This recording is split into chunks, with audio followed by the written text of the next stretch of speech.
Hello everyone, this is our English class and today we will continue with our chapter. There was another Indian with the professor and his troop who took no part in the strongman acts but spent the entire timing digging a shallow trench about 10 feet long and 3 feet wide.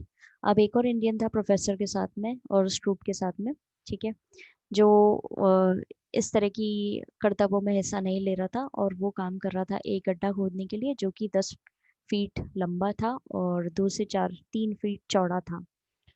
By the time the professor had finished his act, this trench had been filled with red hot coals from the cook house. और जब तक कि professor ने अपना act finish किया तब तक ये जो गड्ढा था उसको गर्म कोयले से भर दिया गया था जो कि किचन से लाया गया था. There was no funny business about this fire trench either. We gathered around it and the heat from it was intense. और यहाँ पे कोई फनी चीज़ नहीं हो रही थी उस एरिया में. जो फायर ट्रेंच उन्होंने बनाया था उसके आसपास बहुत हम लोग इकट्ठे हो गए और वहाँ पे बहुत गर्मी थी. This Indian, rather an elderly gentleman, then stood at one end of the trench, splashed water from a nearby bucket over his bare feet, and then proceeded to walk over the red hot coals along the whole length of the trench. अब क्या हुआ था, ये Indian जो कि एक elderly gentleman थे, ठीक है, ये एक खड़े हुए उस एरिया के दूसरी तरफ और उन्होंने अपने पास की बाल्टी से अपने नंगे पैरों पे पानी डाला और फिर उसके बाद में धीरे धीरे उस रेड हॉट कोल यानी कि लाल एकदम गर्म कोयला जो था उस पर चलने लगे. It was an incredible spectacle. We could see the low flames from the red hot coals flicking around his bare feet as he slows walked to the end of the trench. हम ये बहुत ही incredible moment था जब उस चीज़ को हम witness कर पा रहे थे अपनी आंखों से और हम देख सकते थे जो हल्की हल्की धुआं सा उठ रहा था उनके आसपास उस लाल कोयले में से जिस पर वो चल रहे थे उनके नंगे पैरों के आसपास देख पा रहे थे हम. When he reached it, as if not satisfied, he turned around and walked back the same way. जब वो एक कोने से दूसरे कोने पे पहुंच गए तो ऐसा लगा कि वो सेटिस्फाई नहीं है अपनी चीज से और वो वापस घूमे और दोबारा चलने लगे. He then squatted down on the ground, gestured to his feet and invited us all to inspect them. उसके बाद वो बैठ गए अपने पैरों पर ज़मीन पर और अपने पैर देखने लगे और फिर हम सबको बुलाया कि आइए और आकर के चेक कीजिए. We did and there was not much as a blister anywhere to be seen. हम वहाँ गए और हमने देखा कि एक खरोंच भी उनके पैरों पे नहीं है. I had pushed forward through the crowd to get a closer look at this amazing character's feet, and as I knelt down beside him, I felt something thrust into my hand. मैंने crowd को भीड़ भाड़ को हटाते हुए उस व्यक्ति के अमेजिंग जो कैरेक्टर है उसके पैरों को देखने के लिए मैं भीड़ भाड़ हटाते हुए आगे की तरफ पहुंचा और जैसे ही मैं उनके पास झुका तो मैंने महसूस किया कि मेरे हाथ में किसी ने कुछ थमाया है. It was a handkerchief and it was then that I recognized him. वो एक रुमाल था और तभी मैं उनको पहचाना. वो जो व्यक्ति था जो चल रहा था कोयले पे जिसके पैर ये देखने के लिए आगे बढ़े थे उसको मैं ये पहचान गया. He had looked at me once briefly as he passed the handkerchief to me, but when I went to speak to him, he looked away again, so I kept my mouth shut. मैंने वापस से उसकी तरफ देखा. He had looked at me once. एक बार उन्होंने मेरी तरफ देखा और फिर जब उन्होंने मेरे को हैंकरचिप पास कर दिया था फिर जब मैं वापस से उनसे बात करने के लिए जाया तो उन्होंने दूसरी तरफ देखना शुरू कर दिया. जैसे ही ये व्यक्ति जिसके हाथ में उन्होंने जो सोल्जर था जिसके हाथ में उस व्यक्ति ने जो कोयले पे चला, ठीक है, बुजुर्ग इंडियन जो था उसने जैसे रुमाल थमाया सोल्जर को तो सोल्जर उससे बात करना चाह रहा था लेकिन इंडियन ने दूसरी तरफ देखा तो ये समझ गए कि मुझे भी मुंह बंद रखना चाहिए. If he wanted to pretend that he didn't understand English then that was all right by me. अगर वो ये प्रिटेंड करना चाह रहे हो कि उनको अंग्रेजी समझ में नहीं आती है तो मैं उसके साथ में ठीक हूँ. Obviously, it amused him to listen to the comments of the admiring crowd gathered around him. और ये चीज़ बहुत obvious है कि उनकी इतनी तारीफ हो रही थी जो आसपास उनकी भीड़ इकट्ठी हो गई थी तो वो उसको सुन करके खुश थे. The professor had by now recovered from his encounter with the 5-ton truck and he came over to say in halting English that the fire walker would take a volunteer with him across the fire trench. अब professor जिन्होंने करतब दिखाया था एक truck का जो अपने ऊपर चढ़ा लिया था उन्होंने 5 टन के ट्रक को वो अपनी टूटी फूटी अंग्रेजी में आकर के बोले कि आग पे चलने वाला जो वॉकर है वो अपने साथ एक वॉलंटियर को लेकर के उस फायर ट्रेंच पे चलेगा. This, of course, produced a big laugh, but I didn't join in. I knew then that I was going across the fire trench, although the very thought of it made me go ice cold with fear. ये जो चीज़ थी जब उन्होंने बोली तो कई लोग जो हैं इस चीज़ को सुन करके हंसने लगे, लेकिन मैंने उस हंसने वाले क्राउड को ज्वाइन नहीं किया क्योंकि मैं समझ चुका था कि अब मैं इस फायर ट्रेंच पे चलूँगा. और इस विचार से ही मेरे अंदर एक डर सा बैठ गया था. I walked over to the firewalker and stood in front of him. मैं आगे बढ़ा firewalker के सामने और उसके सामने जाके खड़ा हो गया. He placed his hands upon my shoulders and said very quietly, so that none but myself could hear, "When you put aside your boots, Sahib, put aside your fear. The fire will not harm you." तो उस व्यक्ति ने अपने हाथ मेरे कंधे पे रखे और मुझे धीरे से बोला कि सिर्फ मैं ही सुन पाऊँ कि जब आप अपने जूते साइड में उतारेंगे साहिब तो अपना डर भी साइड साइड में रख देना, फिर ये आग आपका कुछ नहीं बिगाड़ पाएगी. I sat down on the ground and took off my gaiters, boots and socks. मैं साइड में बैठा और मैंने अपने गेटर्स उतारे, बूट्स उतारे और सॉक्स उतारे. Strangely enough, having done this, I no longer felt afraid, only intensely curious. और अजीब तरीके से मेरे को ये महसूस होने लगा कि मुझे अब डर नहीं लग रहा था और मैं बस क्यूरियस था. मैं सिर्फ जानने को लेकर के उत्सुक था.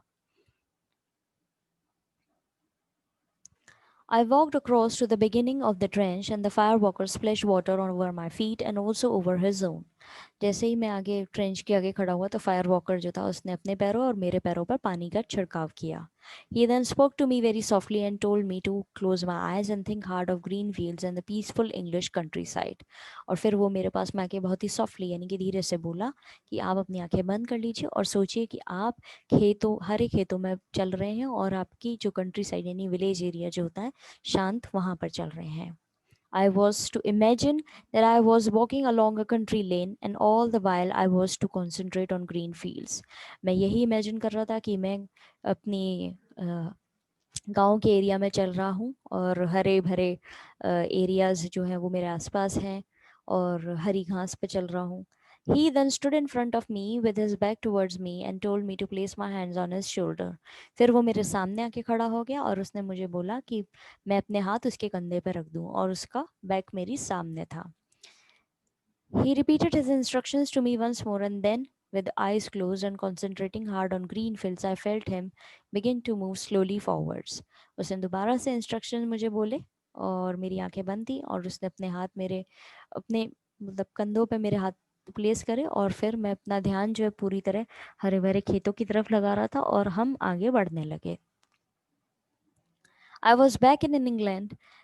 मैं इंग्लैंड में दोबारा पहुंच चुका था, मतलब कि इंग्लैंड में मैं सोच मेरी जो थी वो वहीं थी. To be precise, I was walking along the Rockfield Road just outside Monmouth near Henry Park. It was a stretch of road which I had walked along many times when I was living at Rockfield in the early part of the war. अब ये अपनी सोच जो ये मन में सोच रहे थे ये उसको डिफाइन कर रहे हैं कि ये रॉकफील्ड रोड पे चल रहे थे मॉनमाउथ के पास जो हेनरी पार्क था उसके किनारे, जहाँ पे ये कई बार चला करते थे जब ये रॉकफील्ड में रहा करते थे. और ये समय है लड़ाई से पहले का. On either side of me were green fields and the scene was infinitely peaceful. दोनों तरफ जो है मेरे green field हुआ करती थी और रोड जो है बहुत ही शांति वाला था. It was a lovely summer day and I could feel the warmth of the sun's rays penetrating my clothing. बहुत ही अच्छा सुंदर समर डे था. दिन उस गर्मियों का समय था और मैं सन की जो गर्मी है वो महसूस कर सकता था अपने कपड़ों के अंदर तक. My mind was wonderfully and completely at rest, and never before nor since have I achieved the state of mind. और मेरा दिमाग जो था वो बहुत ही अद्भुत तरीके से शांत था, ठीक है, और मैं बहुत ही महसूस कर पा रहा था इस तरह की शांति मैंने जो काफ़ी समय से अचीव नहीं करी थी वो मैंने अभी अचीव कर ली थी. Suddenly, I felt myself go cold as though the sun had disappeared behind a cloud. अचानक से मुझे एक ठंडक का एहसास हुआ कि जैसे कि सन जो है मेरे ऊपर से हट गया हो और एक बादल आ गया हो. I opened my eyes and I was back, as before, standing behind the firewalker with my hand still resting upon his shoulders. जैसे ही मैंने अपनी आंखें खोली तो मैंने पाया जैसे कि मैं पहले खड़ा हुआ था, मेरे आगे फायर वॉकर्स था फायर वॉकर खड़ा था, वो इंडियन, और उसके कंधों पे मेरा हाथ था, ठीक है. He turned around and faced me, and it was then that I realized that I was now standing with my back to the fire trench. वो मेरी तरफ घूमा और उसने मेरे को देखा, और तभी मुझे रियलाइज़ हुआ कि मैं फायर ट्रेंच के किनारे पे खड़ा हूँ, यानी कि ये चल लिया था. We had walked the length of it and back again to our starting point. ये हम वापस चल के वापस स्टार्टिंग पॉइंट पे ही आकर के खड़े हो गए थे. I never saw the fire walker again. मैंने कभी उस फायर वॉकर को नहीं देखा. I was completely bewildered by what had happened, and in the excitement that followed when everyone came crowding around me, I lost sight of him. मैं बहुत ज़्यादा पूरी तरीके से आश्चर्यचकित था कि मेरे साथ क्या हुआ है, और मैं एक्साइटेड भी था क्योंकि लोग बाग जो मेरे आसपास थे उन्होंने मेरे को घेर लिया था, और मुझे वो फायर वॉकर जो है वो मेरी नज़रों से ओझल हो गया था. Later, when just about everyone on the camp had inspected my feet, which were completely unmarked, and I was once again allowed to put my boots on, I went looking for him, but he had disappeared. अब उसके बाद में जब सबने देख लिया था camp में, मेरे पैरों को इंस्पेक्ट कर लिया था कि मेरे को कोई भी मार्क नहीं लगा है, मेरे को कोई भी चोट नहीं लगी है, मेरे को कोई ब्लिस्टर या कोई भी खरोच नहीं है, तब वापस से मैंने, जब मुझे अलाउ कर दिया गया था कि मैं अपने जूते पहन सकता हूँ, मैंने अपने जूते पहने और मैं उसको ढूंढने लगा, लेकिन वो कहीं गायब हो गया था. I tackled the professor about him but he could not or would not tell me anything.